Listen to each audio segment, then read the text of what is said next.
Hey guys, Mike here. This is the LG GPad 8.3 and this is the Nexus 7 of 2013 version. Probably the most popular Android tablet of the moment, and this could be a competitor. It's slightly larger. You can see that the LG is a slightly larger slate. It's wider and it's longer as well.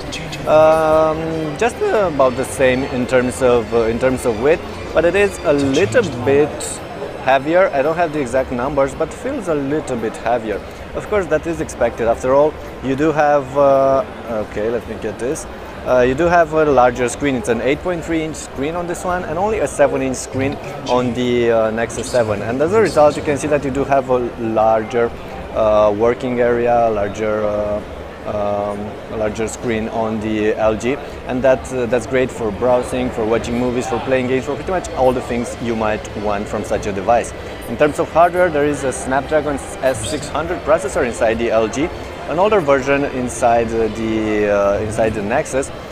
You do have Full HD screens on both of them, but it looks like the screen on the Nexus is slightly brighter and offers slightly better colors, slightly more saturated colors, if that's something you care about. In terms of battery life, well, we have a 4600 mAh battery inside the LG, only around the 4000 mAh battery inside the Nexus 7, so larger on the LG, but the LG packs the faster hardware and of course the larger screen, so the two should be quite on par in terms of battery life. When it comes to build quality, you do have the Nexus with this matte rubbery back,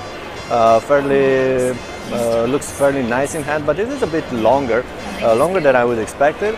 Than I would have expected. Sorry for that. You do have metal on the LG here with some plastic matte strips on the sides, and the entire thing feels great in hand. I mean, it's nicely balanced, and you can use it in portrait or in landscape easily. So I quite like it. Some extra things I should mention: you do have stereo speakers on this one, and you do have a micro SD card reader, something that you don't have on the Google Nexus 7. But of course the prices are going to make a difference. This one right now starts at $230.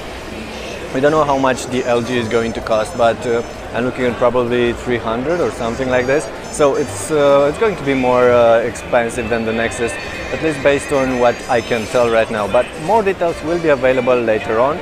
And if you're interested in these two devices, stay tuned. I have a detailed comparison, an in-depth comparison as soon as possible on the channel. Thanks.